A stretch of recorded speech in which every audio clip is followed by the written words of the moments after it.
Chers camarades, donc la deuxième séance de ce matin est consacrée à la présentation du document d'orientation et d'engagement du 40e congrès et à l'organisation du débat au sujet de celui-ci.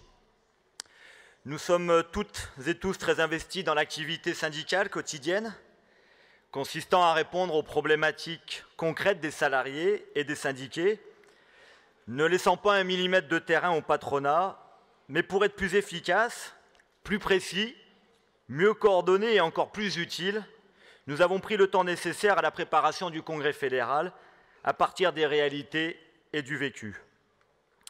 Vous avez tous accompli un travail remarquable pour cette préparation. Notre démarche volontariste visant à faire en sorte que les syndiqués soient acteurs, décideurs au sein de leur organisation syndicale, nous a donc permis de préparer le Congrès avec eux, à partir des sujets qu'ils souhaitent mettre en débat et les enjeux auxquels ils sont confrontés. Dans ce cadre, les assemblées générales nationales sur les jeunes, l'égalité professionnelle et le congrès de notre UFICT ont largement contribué à nourrir les discussions et la préparation du 40e congrès. Pour être factuel, je vous rappelle que notre congrès s'est préparé et construit au fil des derniers mois avec la tenue de plus de 1000 AG, ou congrès de syndicats, réunissant près de 20 000 syndiqués CGT. Cet investissement démocratique fait partie de notre identité. Cette démarche, initiée par la Fédération il y a maintenant plusieurs congrès, est un mode de vie permanent à développer dans l'avenir pour améliorer encore notre qualité de vie syndicale, donner envie aux syndiqués de s'investir dans l'organisation. Le document préparatoire au 40e congrès, que l'on nommera document d'orientation et d'engagement, a été précédé de quelques semaines par un 4 pages adressé aux syndiqués et aux syndicats dont nous avons une adresse. J'en profite pour rappeler que certes, nous progressons dans la connaissance des syndiqués dans Cogiciel, mais encore plusieurs milliers de camarades ne reçoivent pas les documents fédéraux. Prenons ici l'engagement de poursuivre ce travail de connaissance des syndiqués pour que tout le monde soit informé et participe à la vie fédérale de la même manière. Le 4 pages a donc eu pour vocation de susciter les premiers débats dans les syndicats, s'approprier ou se réapproprier ce qu'est la métallurgie, la CGT et nos propositions.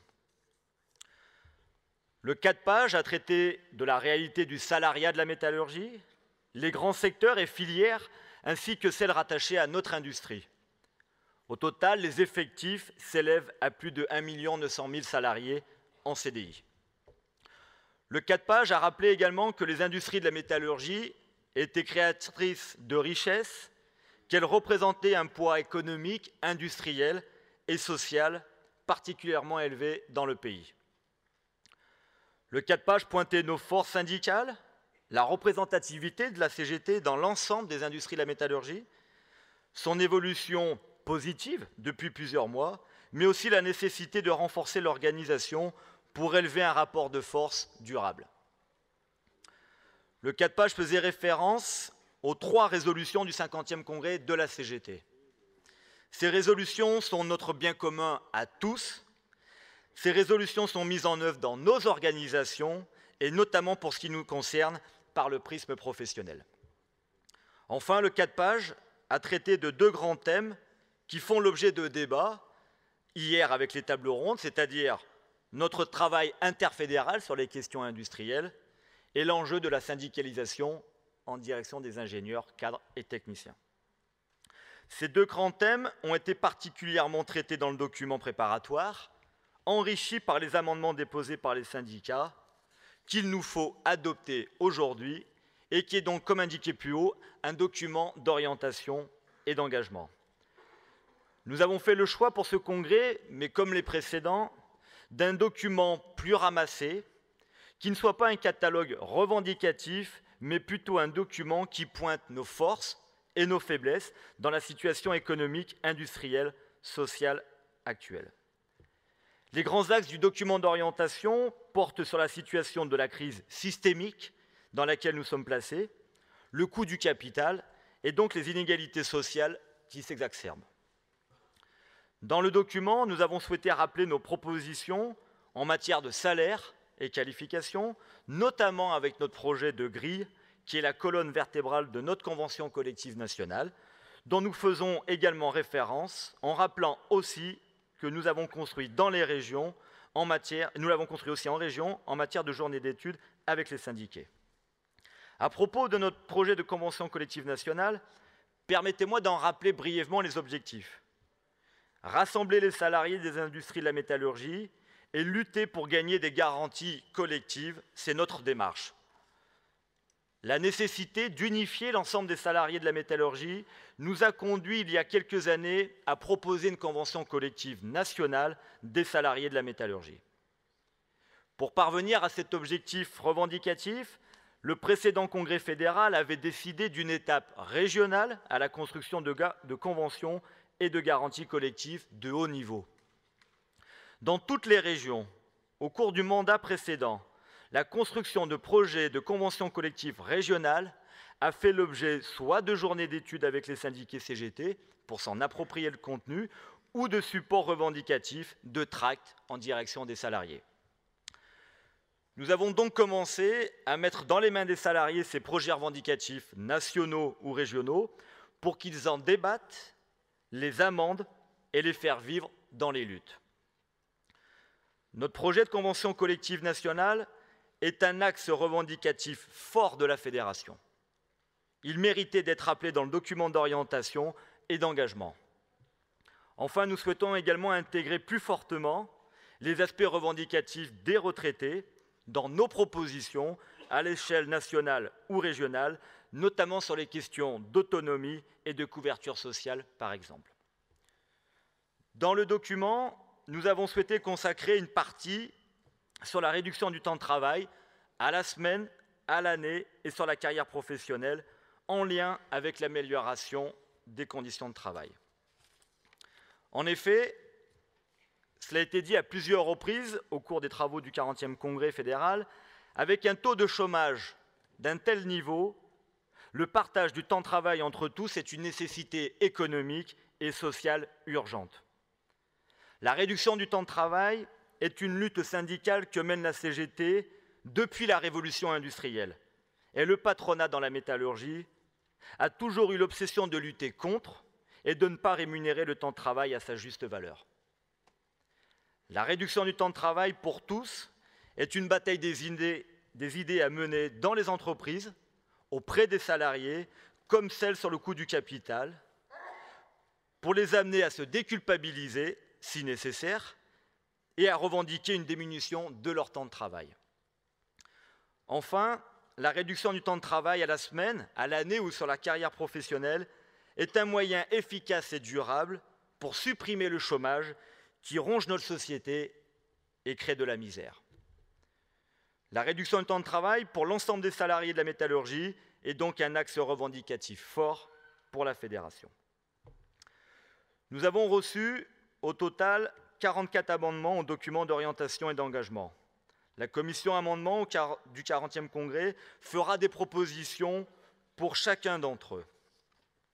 Quelques amendements traitent de sujets d'ordre général sur le document et plusieurs sur le temps de travail, son aménagement et de nouvelles organisations du travail. Les amendements viennent préciser, enrichir le document et il me semble que ceux sur l'aménagement du temps de travail, son organisation, sont particulièrement révélateurs de la dégradation des conditions de travail dans nos industries, d'une part, et d'autre part que les syndicats et les syndiqués sont force de proposition pour dépasser cette situation.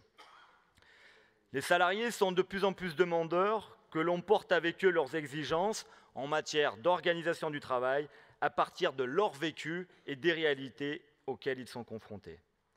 La fédération devra poursuivre ses efforts sur ces questions de conditions de travail et aider les syndicats à affiner leurs propositions revendicatives. Enfin, pour finir, le document d'orientation prévoit que des syndicats à la fédération, la CGT Métallurgie prennent 5 engagements. Il nous a semblé que le terme « engagement » était approprié à ce que l'on veut faire et construire. Je vous rappelle donc ces 5 engagements. Poursuivre le travail interfédéral sur les enjeux liés au développement industriel au niveau national, européen et mondial. Le débat hier, lors de la table ronde sur ce thème, a confirmé cet objectif et les moyens pour y parvenir avec les autres fédérations CGT. Deuxième engagement, franchir une étape dans cette démarche de coopération dans les territoires pour rendre toute sa place à l'industrie dans la création et la répartition des richesses. Troisième engagement, poursuivre et amplifier la construction de propositions de conventions collectives régionales avec les syndiqués dans le but d'obtenir, avec la mobilisation des salariés, une convention collective nationale. Quatrième engagement, maintenir la progression annuelle du nombre de syndiqués en améliorant de partout notre qualité de vie syndicale, notamment en consacrant au moins 50% de notre temps CGT à cet objectif. Il est nécessaire également de franchir une étape dans la syndicalisation des ingénieurs, des cadres, des techniciens, pour porter plus et mieux avec eux leurs revendications et d'être la CGT de tous. Le débat d'hier, lors de la table ronde, a d'ailleurs permis de confirmer cet objectif et de définir les moyens pour y parvenir. Enfin, cinquième engagement, poursuivre et amplifier la campagne CGT sur le coût du capital pour proposer aux salariés des alternatives à son dépassement et réorienter les richesses créées par le travail en direction des salaires, de l'investissement dans l'appareil productif et des emplois. Le débat interactif de tout à l'heure a dans ce sens permis de faire un bilan de la campagne de la Fédération sur le coût du capital, l'utilisation du matériel mis à disposition des syndicats et les moyens qu'on se donne pour franchir un cap dans la prise en compte concrète par tous les syndicats de cette campagne. Voilà, chers camarades, ce que j'étais chargé de vous présenter. Merci de votre attention. À vous la parole.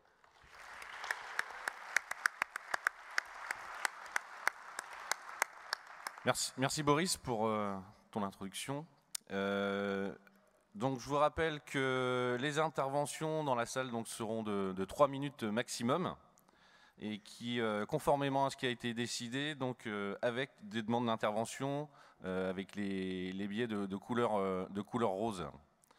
Donc on va ouvrir donc le débat sur le document d'orientation. Donc nous avons des demandes d'intervention. Et donc nous allons commencer par Boulanger Norbert des Métaux de l'Oise. Donc je vous informe aussi que les 4 micros sont ouverts, donc vous pouvez aller sur le micro qui est le plus près de vous. Et se prépare ensuite Mercier Jean-Pierre de PSA Aulnay, 93. Bonjour à tous et à toutes. Le document du Congrès traite de la réduction du temps de travail pour mieux le répartir et améliorer les conditions de travail. Mais je pense qu'il ne va pas assez loin. Dans les conditions d'informatisation, de robotisation, d'augmentation de la productivité de notre époque et des années futures, peut-on encore penser que si nous gardons la même durée de travail, la même organisation de celui-ci, nous allons retrouver le plein emploi?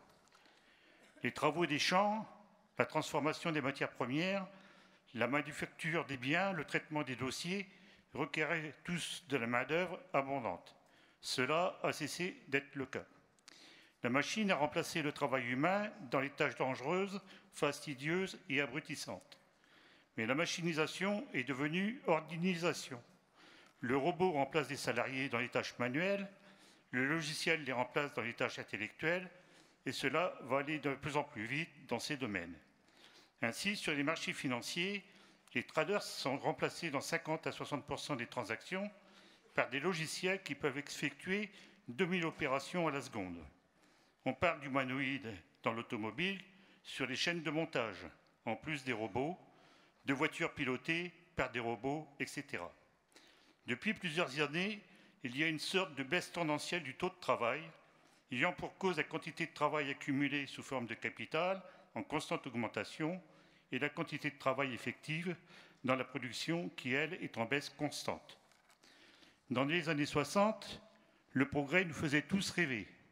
Aujourd'hui, il est frais, car il ressemble à un rouleau compresseur qui pousse devant lui les milliers d'humains dont il n'a que faire. En 1990, on produisait 3 à 4 fois plus de richesses que 35 ans auparavant, sans que cela nécessite 3 fois plus de temps, mais beaucoup moins de temps. Aujourd'hui, c'est au moins 7 fois plus de richesses créées, avec encore moins de temps nécessaire à leur production. Le résultat, c'est une réduction du temps de travail au seul bénéfice du capital, avec 5 millions de sans-emploi en France.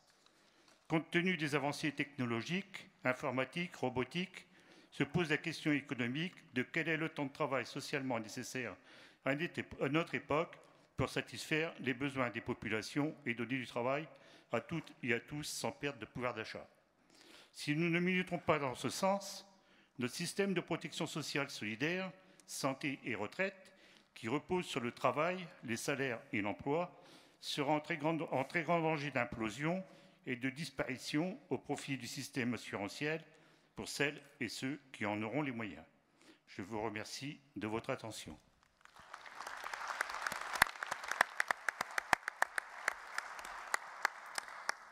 Merci. Donc, Jean-Pierre Mercier du syndicat PSA Aulnay 93 et se prépare Delouche Pascal du syndicat Thales Radiologie Moirot en Isère. À toi. Oui, moi je voulais intervenir sur ce qui nous attend dans les prochaines années par rapport au débat sur la délocalisation des productions. En ayant bossé pendant 18 ans à PSA Aulnay, on fabriquait la C3 qui a été délocalisée à l'usine de Poissy, où je bosse aujourd'hui depuis la fermeture d'Aulnay. Et vous avez dû apprendre par la presse que la direction envisage de délocaliser la production de cette fameuse C3 à l'usine de Slovaquie, à Trnava. Alors moi, je n'irai pas bosser à Trnava, je ne vais pas suivre la voiture, mais se pose le problème pour nous, CGT, comment on prend en main ce problème qui nous est posé sur les fameuses délocalisations. Et là, moi, je trouve qu'il y a un piège dans lequel il ne faut pas tomber sur cette espèce de... Vous savez, Montebourg, quand il dit préférence nationale, nous, ça nous fait penser au Front National, préférence nationale. Lui, il emploie le mot préférence nationale économique. Voilà, et c'est la même chose que sa marinière, et c'est aussi, dans une autre version, la même chose que le produisons français. Le produisons français, qu'est-ce que ça veut dire? Si nous, on devait lutter à Poissy contre la délocalisation de la C3, ça veut dire qu'on se bagarre contre nos camarades slovaques. Parce qu'eux, il faut bien qu'ils bouffent aussi. Et pour bouffer, il faut avoir du boulot. Donc se battre syndicalement sur ce terrain-là, sur le terrain du nationalisme économique, sur le terrain du patriotisme économique, ne peut faire le jeu que de nos patrons. C'est tomber dans la concurrence qui veulent nous instaurer et nous mettre dans la tête, une concurrence entre nous, travailleurs. Et vous savez, il n'y a pas de bon nationalisme. Il n'y a pas de bon patriotisme économique. Il n'y a pas un patriotisme économique qui se voudrait de gauche ou pour les salariés, qui protégerait les salariés, et un patriotisme patronal de droite qui serait pour défendre les patrons. Le nationalisme, les travailleurs, ils en sont toujours victimes. Ceux qui gagnent, c'est toujours les patrons sur ce terrain-là. Que ça soit en temps de guerre économique ou en temps de guerre tout court d'ailleurs. Je pense que dans les prochaines années, mais c'est urgent parce que c'est des problèmes qui nous sont posés immédiatement, l'axe revendicatif sur lequel il faudrait qu'on se bagarre, c'est non pas pour retenir les productions, parce que ça veut dire quoi? Vous savez, quand ils délocalisent, c'est uniquement un prétexte pour supprimer les emplois. Ça fait des années et des années que Peugeot n'a pas délocalisé. Et pourtant, ils ont supprimé 10 000, 15 000, 20 000 emplois depuis ces dernières années. L'axe revendicatif sur lequel on devrait se bagarrer, c'est le maintien des emplois coûte que coûte. Ça veut dire de se bagarrer contre les licenciements, qu'on puisse dans ce pays au moins imposer cette interdiction des licenciements pour pouvoir sauver notre peau, sauver notre gagne-pain qui est notre emploi. Après, la répartition du travail et la répartition des productions entre toutes les usines et entre tous les travailleurs, oui, là, ça peut être un objectif palpable qu'on pourrait imposer pour gagner et pour sauver notre peau. Merci. Merci.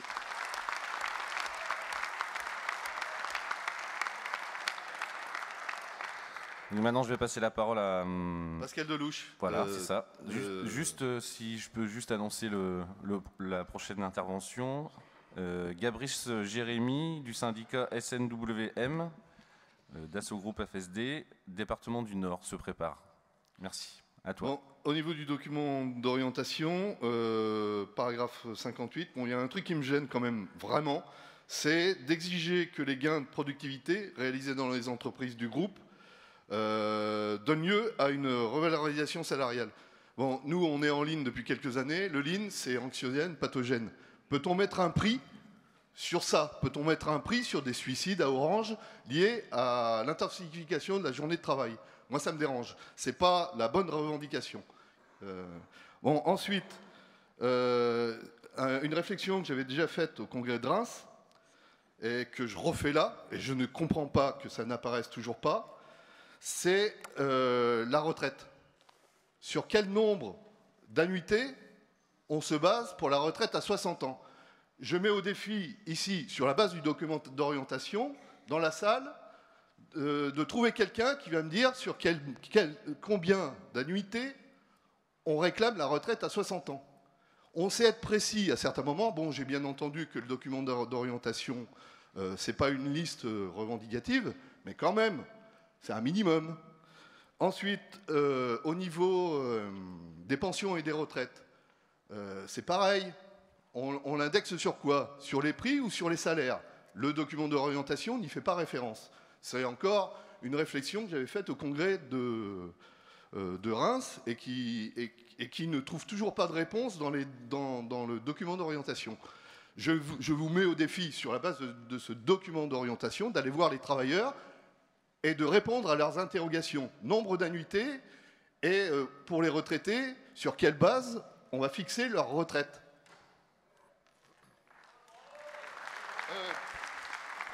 J'attends toujours qu'une main se lève pour répondre à ces deux interrogations sur la base du document d'orientation. Merci, camarade. Donc, avant de passer la parole à Gabrice Jérémy, donc, se prépare Montoya Federico, du syndicat Centre Jean-Pierre Timbaud, département 93. Donc, Jérémy.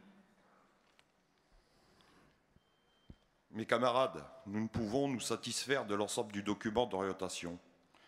La souffrance salariale est beaucoup trop grande aujourd'hui. Il est impératif de construire le rapport de force avec des orientations qui nous permettent de le faire. Il n'y a pas de crise, contrairement à ce que l'on veut nous faire croire. La seule crise que nous subissons, c'est celle du capitalisme qui se sont attribués un RSA à travers l'ensemble des exonérations fiscales. Notre combat au sein de SNWM, donc mon entreprise, nous a permis d'obtenir ces derniers mois des volumes de production pour les 10 ans à venir. Si l'année dernière nous ne nous aurons pas interposés pour gagner ces productions, je pense que d'ici 2 ans, l'entreprise aurait été en péril. Nous avons aussi, il y a 20 ans, mis en place une grille évolutive qui a permis aux ouvriers et techniciens d'obtenir une rémunération et qualification supérieure à celle des cadres. En effet, cette grille démarre au coefficient 170 pour aller jusqu'au coefficient 600. La CGT de l'entreprise va donc évidemment mettre en place une grille cadre pour ceux-ci peuvent bénéficier d'un salaire supérieur à ceux du patronat. En effet, les salariés dont on leur propose de passer cadre à l'heure actuelle refusent car ils auraient un salaire inférieur à ceux qu'ils auraient actuellement.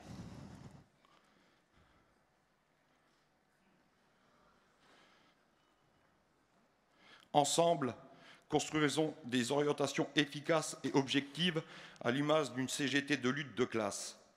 À ce jour, la remise en cause de la convention collective nationale et régionale engagée par la Fédération, sans avoir au préalable créé un rapport de force nécessaire à gagner une convention collective de haut niveau, est une hérésie et un non-sens. Construisons ensemble le rapport de force pour gagner nos revendications sur les salaires, l'emploi, les conditions de travail, les conventions collectives.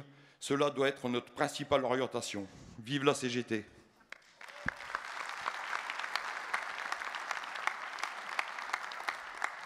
Merci camarades. Donc se prépare Michel Perrault du syndicat CGT Métaux Montpellier de l'Hérault et je passe la parole à Federico Montoya.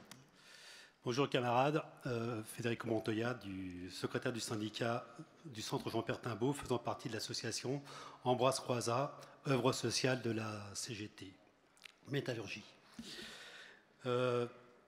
Je ne vous ferai pas une présentation du centre Jean-Pierre Timbaud, ni de l'association Ambroise Croizat, ni de l'UFM. Par contre, je vous inviterai à faire une visite au stand de ces deux associations, dans laquelle vous allez pouvoir vous apercevoir que la métallurgie, les travailleurs de la métallurgie ont une expertise dans le domaine de la réinsertion professionnelle assez méconnue par rapport au droit à la réparation, qui est beaucoup plus connu au niveau de la sécurité sociale. L'ensemble des témoignages que j'entends depuis lundi dans la dégradation des conditions de travail, je les calcule en termes de souffrance au travail, ça génère en fait des handicapés, des travailleurs en situation de handicap, qu'ils soient physiques ou sociales, et donc une augmentation des besoins en termes de réinsertion dans laquelle effectivement nos établissements interviennent.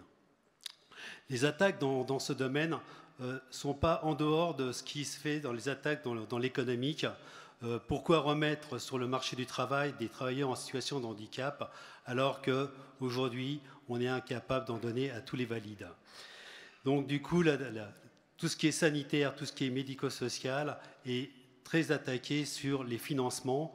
Les financements qu'on ne trouve pas pour financer la protection sociale, on les trouve par contre pour financer le capital.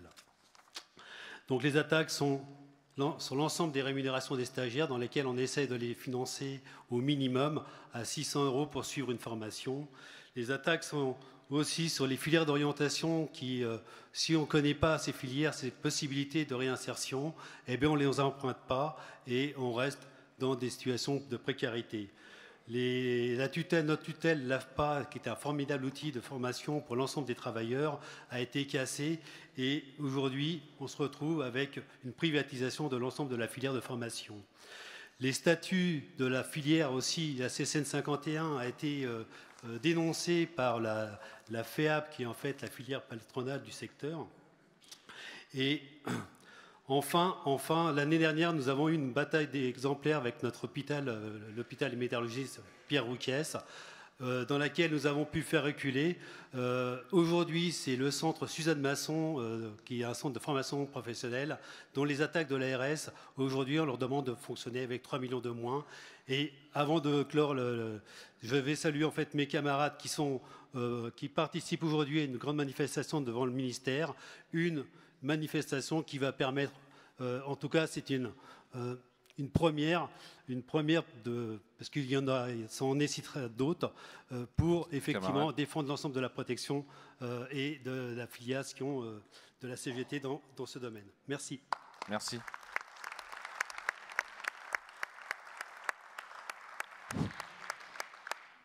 Et donc je vais passer la parole à la dernière intervention. Michel Perrault du syndicat CGT Métaux Montpellier. Bien, pour notre syndicat, il y a deux choses que nous avons retenues dans le rapport d'orientation qui nous paraissent fondamentales. La première chose, c'est que seul le travail crée de la valeur ajoutée et que, par conséquent, tout ce qui est de la richesse nouvelle créée relève du travail. Le profit n'est qu'une forme du travail qui est appropriée et que dans ces conditions, parler du coût du travail alors que c'est le travail qui crée toutes les richesses nouvelles, c'est quelque chose qui est particulièrement scandaleux. Et ça, j'ajoute que les travailleurs ont la possibilité de le démontrer, mais pratiquement. Un arrêt de travail, par conséquence, il n'y a pas de valeur ajoutée qui est créée et par conséquent, il n'y a pas de plus-value. C'est bien la preuve déterminante que seul le travail crée la valeur ajoutée. En cas d'arrêt de travail, il n'y a pas de valeur ajoutée. Et ça me paraît absolument fondamental à rappeler continuellement. La deuxième chose que je veux dire, c'est que nous sommes tous en attente d'un mouvement social très puissant qui ne peut pas se résumer simplement à une succession de journées nationales interprofessionnelles espacées de 1 mois ou 2 mois. Nous sommes tous en attente d'un mouvement social particulièrement puissant qui fait en sorte que on retrouve la stratégie, le moyen de la grève avec occupation. Parce que c'est par l'intermédiaire de la grève avec occupation que l'on crée un véritable rapport de force. Mais je dois dire que si l'on regarde les expériences historiques que sont le Front populaire en juin 1936 ou mai 68, il est clair qu'il n'y a jamais eu de mot d'ordre confédéral, que c'est parti de la base, et notamment des entreprises de la métallurgie. Alors, nous sommes tous d'accord pour la coordination des luttes, mais notre problématique aujourd'hui, c'est de pouvoir commencer par créer des luttes dans chacune des entreprises, et ensuite, la question de la coordination, elle viendra naturellement. Mais elle viendra naturellement quand les travailleurs seront sur le pied de guerre, et non pas simplement en attendant un mot d'ordre confédéral ou fédéral dont ils prendront conscience à la télévision.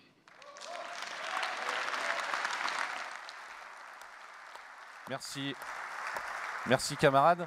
Donc c'était la dernière demande d'intervention qu'on avait sur ce débat. Suite aux interpellations, donc j'invite Boris à revenir à la tribune pour apporter des réponses. Merci. Ouais, merci Stéphane. Oui, peut-être quelques réponses aux interventions et aux interpellations. Tout d'abord, peut-être que ça n'a pas été suffisamment clair dans mon rapport d'introduction, mais donc je me permets de le réaffirmer, de le préciser. Il y a environ 1 an, s'est réuni le congrès de la CGT. Ça a fait l'objet de débats, d'orientation et de résolutions. Et moi, j'insiste pour dire, elles sont le bien commun à toute la CGT. Donc, dans l'état d'esprit qui a été celui de la fédération, on n'a pas souhaité reprendre l'intégralité des orientations et des décisions qui ont été prises au 50e congrès, dans la mesure où elles ont été validées par les syndiqués et par les syndicats, y compris par ceux de la métallurgie.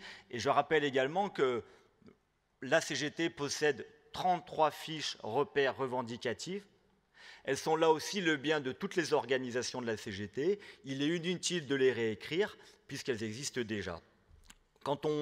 Et on a raison de prôner le tous ensemble, ça commence aussi, le tous ensemble, dans la CGT, avec nos orientations, avec nos résolutions, et y compris avec nos repères revendicatifs. C'est la première raison de ce tous ensemble. Donc, le document de la fédération, tout le monde l'a bien compris, hein, l'idée est de pointer les sujets sur lesquels on a besoin de travailler plus et mieux. Convention collective régionale et nationale, réduction du temps de travail, syndicalisation, notamment en direction des ICT, et puis le travail fédéral sur les questions d'industrie. Enfin, sur la question des gains de productivité, c'est gains de productivité et puis progrès technique. Et nous, on considère qu'effectivement, les machines permettent aujourd'hui de faire des gains de productivité, et les progrès techniques doivent aussi être utilisés pour améliorer les conditions de travail, réduire le temps de travail, et puis voilà. Juste un dernier point sur les conventions collectives.